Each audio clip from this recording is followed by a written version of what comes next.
In this video, we will demonstrate how to install an ADI Q back to a TB-free power recline. Start off by removing the upholstery. The back has mounting holes here.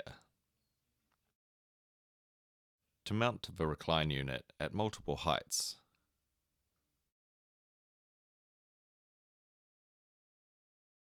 It also has pre-drilled holes for headrest, as well as slots for side laterals and upper laterals.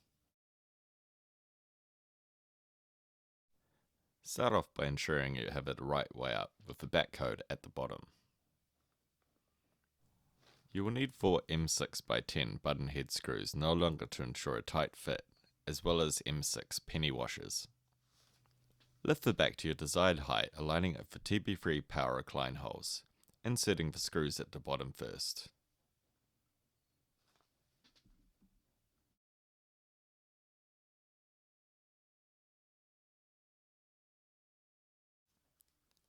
Align the top holes and insert the screws.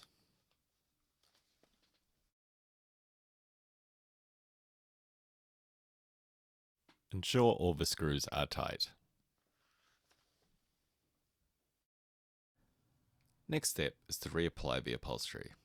Tuck the upholstery under the bottom of the back, lifting the upholstery over the top lip of the back. And over the sides.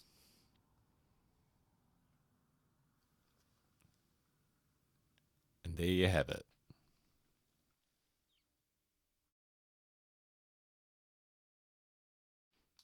Notice how the new ADI Q back sits flush with the TB-free power recline to ensure less space and better movement.